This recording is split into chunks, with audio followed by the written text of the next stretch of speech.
Je vous salue, chers internautes. Merci de rester fidèles sur les antennes de Canal SN. Bienvenue sur ce tout nouveau numéro de votre émission Au cœur de la CAN. Bien évidemment, je suis accompagné par mon confrère journaliste consultant ici à Canal SN, Gaspard Fall. Salut Gaspard. La CAN, c'est dans quelques heures. Bonjour Souleymane, merci de m'avoir invité. Oui, la CAN, c'est dans quelques heures avec le match d'ouverture Égypte contre le Zimbabwe.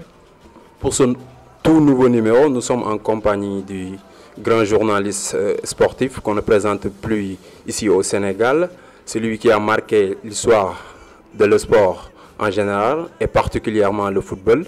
Je veux nommer tout simplement le doyen Abdoulaye Diaw. Bonjour monsieur. Bonjour Souleymane, bonjour Gaspard, au plaisir de partager avec vous. La CAN, c'est dans quelques heures. Le Sénégal va entrer en lice, dimanche contre la Tanzanie dans la 32e édition. Oui, oui. Bon, alors, c'est aujourd'hui le match d'ouverture, aujourd'hui vendredi. Égypte, Zimbabwe, il va falloir faire très attention parce que les matchs d'ouverture sont très pesants. Très pesants, j'entendais tout à l'heure par voie de presse un journaliste parler du rush qu'il y a déjà au stade. Le stade du Caire, c'est aujourd'hui 80 000 spectateurs après réaménagement. Avant, c'était 100 000. Ils ont réaménagé pour en arriver à 80 000. Mais c'est toujours pesant pour tout le monde. Autant pour le visiteur que l'équipe qui est à domicile. L'équipe qui est à domicile davantage. Parce que, je disais à quelqu'un, plus on avance avec le 0-0 affiché, plus c'est pesant, c'est crispant pour ceux qui sont à domicile. Les Égyptiennes attendent de bons résultats, monts et merveilles. On dit souvent que dans un tournoi du genre, le premier match, il est important. Oui, il est même capital. Il faut le gagner. Alors, c'est justement parce que vous avez obligation de résultat que c'est toujours très difficile. Mais ils ont du métier, les Égyptiens. Ils ont beaucoup de métier.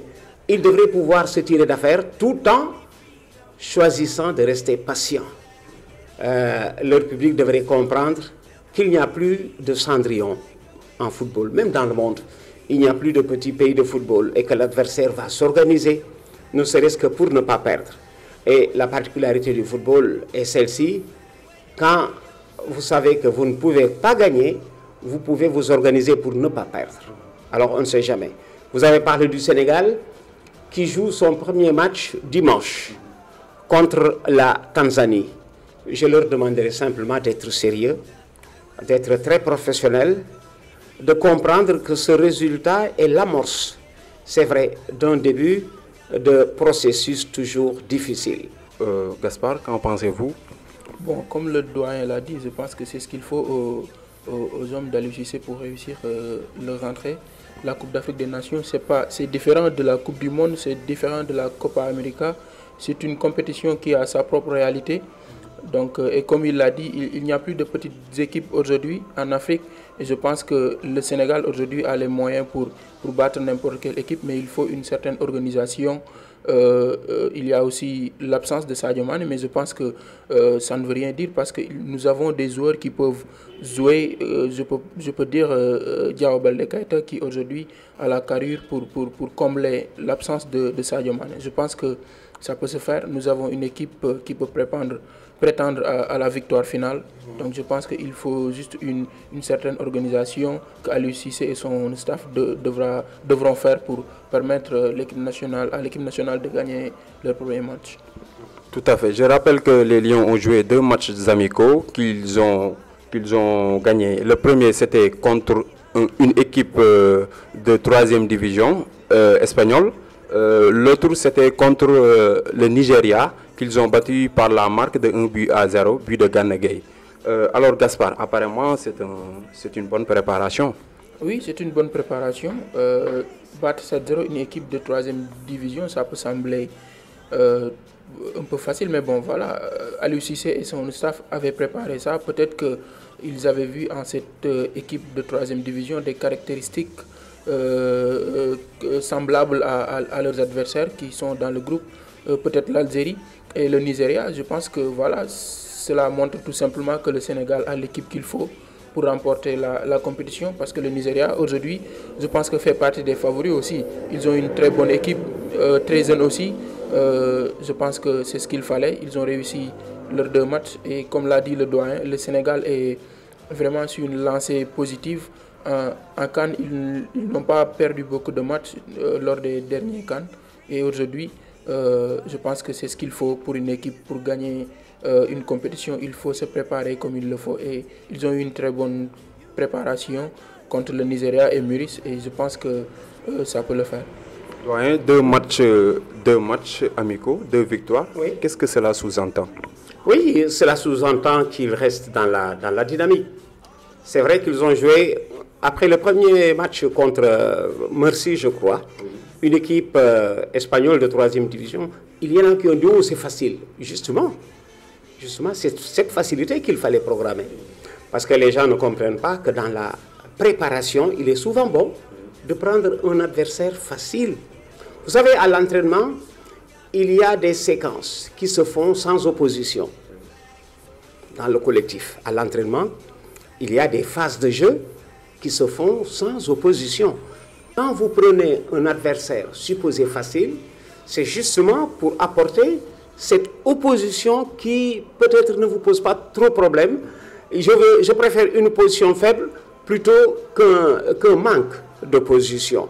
Alors c'est très bien pour l'équipe du Sénégal parce que ça polie la confiance, les automatismes se consolident, vous faites la tête. Au dernier match, au second match, ils ont battu le Nigeria. Vous voyez, ils sont passés de l'adversaire supposé facile à celui-là supposé très difficile, parce que le Nigeria, ce n'est jamais n'importe quoi, qu'ils ont aussi battu, et en l'absence de Sadio Mané. À travers ces 2 matchs amicaux, nous avons noté la confiance de Mbaye Niang qui a marqué un triplé. Oui, Mbaye Niang ou Mbaye Diagne? Mbaye Diagne, je me suis trompé. Voilà. Mbaye Diagne. Oui, Mbaye Diagne. Mbaye Diagne, je le comprends. Il a besoin de s'affirmer. Mbaye Diagne. Il l'a d'ailleurs dit. Et je le comprends parce que c'est une équipe qui est en train de prendre forme. Il est venu presque à la fin des matchs de qualification. Quand on a joué contre le Mali, je crois, à Dakar, que nous avons gagné. C'est à ce moment qu'il est arrivé. Alors, il a envie de prendre de la couleur. En prenant de la couleur, il gagne en confiance. Ses partenaires avec. Alors, s'il marque 3 buts sur 7, c'est bien ainsi. Et avec l'absence de Sadio Mané, le voilà intronisé, comme on dit, de rôle de leader, parce qu'on aura toujours besoin d'attaquants de rupture. Lui en étant, je l'ai souvent regardé en Turquie, c'est un attaquant de rupture capable, quand le collectif est grippé, de provoquer les défenseurs et de partir. Et en haute compétition, vous avez besoin de cela, parce que le collectif ne suffit pas toujours. Maintenant, parlons des 25 convoqués et les 2 jeunes joueurs qui ont été recalés. Oui. Je veux parler de Sidi Sarr, 22 ans, Santé Ngom, 26 ans. Ça m'a fait mal. Ça m'a très sincèrement fait mal. Et là, j'ai d'ailleurs envie de me faire comprendre davantage. Quand je dis que l'absence de Sidi Sarr et de Santé Ngom me fait mal, ce n'est pas parce qu'ils ne sont pas dans le groupe des 23. Non, je ne discute pas le choix de Aliou Cissé. Vous avez bien fait de rappeler qu'ils étaient 25 pendant le stage. Et pendant le stage, Aliou savait qu'il allait en éliminer 2. Je connais de grands pays de footballeurs ou de football où le professionnalisme est plus rompu à la tâche. Pour faciliter un travail en toute quiétude, les dirigeants leur disent, écoutez, vous êtes 25, personne ne va rentrer à la maison. Même les 2 qui ne seront pas de la liste officielle vont rester avec nous dans le groupe. Même ceux qui ne sont pas retenus restent avec nous dans le groupe. Ils iront en Égypte avec nous. C'est comme ça que tu arrives à bâtir un groupe. Parce que instaurer tout le temps la concurrence, ce n'est pas bon. Quand on parle de concurrence, il y a rivalité. Et dans la rivalité, il se passe des choses que vous ne maîtrisez pas. Tout à fait, c'est une question de choix. Qui choisit élimine. Alors, le Sénégal partage le même pool que l'Algérie, le Kenya et la Tanzanie. Est-ce qu'on peut parler de favoritisme pour le Sénégal? Bon, je pense que le Sénégal est le favori naturel de ce pool quand même, parce que Nous sommes premiers en Afrique, donc je pense que ça peut expliquer que nous faisons partie des favoris de cette compétition. Mais il ne faut pas oublier aussi qu'il y a l'Algérie qui fait partie aussi des équipes qui peuvent prétendre à la victoire finale. Mais il faut le dire quand même, le Sénégal doit impérativement se qualifier en deuxième tour parce que la Tanzanie et le Kenya, ce sont des équipes qui sont à la portée du Sénégal. Et même l'Algérie, je pense que le Sénégal peut avoir un bon résultat contre l'Algérie. Donc on doit essayer de se concentrer pour le premier match avec l'absence de notre meilleur joueur. Donc il faudra essayer de gagner ce premier match et pour permettre aux joueurs aussi d'être en confiance et d'aborder le match contre l'Algérie dans les meilleures conditions. Tout à fait, l'absence de Sadio Mané, Sadio champion d'Europe avec les Reds de Liverpool, meilleur buteur du championnat anglais avec 22 réalisations, 11 d'or 2019. Aliou Cissé devra faire sans son numéro 10, Gaspard. Oui, je l'ai dit tout à l'heure, il y a l'absence de Sadio Mané, mais une équipe, quand vous sélectionnez 23 joueurs, c'est pas qu'il y a un seul joueur qui doit faire la différence. Il y a 23 joueurs, il y a 11 joueurs qui vont être choisis pour démarrer le match. Donc je pense que l'absence de Sadio Mané, c'est vrai, c'est notre meilleur joueur. Mais nous avons aussi des joueurs qui sont capables de jouer quand Sadio Mané n'est pas là. Je peux dire il y a Diao Baldé Keita, il y a Mbaye Diagne qui peuvent être des solutions à l'absence de Sadio Mané. Donc l'absence de Sadio Mané ne devrait pas être pour moi ce qui pousse aux Sénégalais de dire que voilà, c'est un problème pour remporter ce match. Quel impact sur cette absence de Sadio Mané sur l'équipe nationale? Ça peut faire du bien. Ça peut vraiment faire du bien parce que nous, notre style n'est pas dépendant. Je le rappelle souvent. Nous gagnons en groupe. Notre style n'est pas dépendant. Chaque match, il y a quelqu'un qui émerge dans le match. Au tout début. Je connais même des équipes nationales où il n'y avait pas de tireur spécialisé de penalty. Et quand il y a penalty, on lui dit eh ben boy tay ya ko japan jëlal penalty bi. Tay da nga inspiré jëlal penalty bi. Regardez à la Coupe du monde en 98. Sénégal-France, meilleur Sénégalais c'est El Hadji Diouf. Sénégal-Danemark, meilleur Sénégalais c'est Salif Diao. Sénégal-Uruguay, meilleur Sénégalais c'est Pape Bouba Diop. Sénégal-Suède, meilleur Sénégalais c'est Henri Camara. Sénégal l'autre, Turquie, je n'ai pas retenu parce qu'on avait perdu le match, pas important. Mais cela veut dire que le Sénégal c'est une équipe qui gagne, qui peut gagner sans tenir compte des absents. L'absence de Sadio Mané peut donc ne pas influencer sur le match contre la Tanzanie. Est-ce qu'on peut s'attendre vraiment à une large victoire des Lions face à la Tanzanie? La Tanzanie ne viendra pas en tant que victime aussi. Ils se sont qualifiés, le doyen l'a dit, toutes les équipes présentes se sont qualifiées et ils sont passés par une phase de qualification. Donc ils ont le mérite d'être là. Je pense que le Sénégal peut remporter le match, mais aussi ce ne sera pas facile. Parce qu'en face, il y a une équipe qui est venue, qui est soutenue par tout un pays.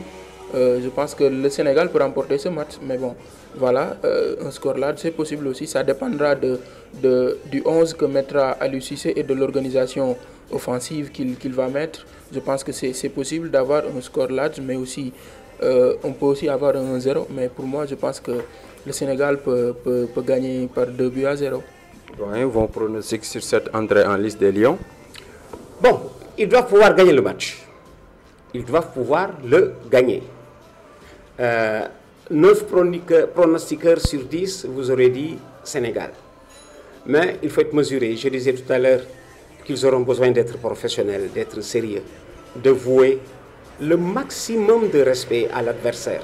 Parce que la meilleure façon de battre un adversaire, c'est de le respecter. Quel que soit son niveau. Si vous le respectez, vous rendez la tâche beaucoup plus facile. Bon, souhaitons que la réussite les accompagne. Souhaitons que la réussite les accompagne. C'était votre émission Au cœur de la CAN, en compagnie avec mon confrère journaliste consultant ici à Canal SN, Ibrahima Gaspard Fall, sans oublier le doyen Abdoulaye Diaw, qu'on remercie de sa disponibilité.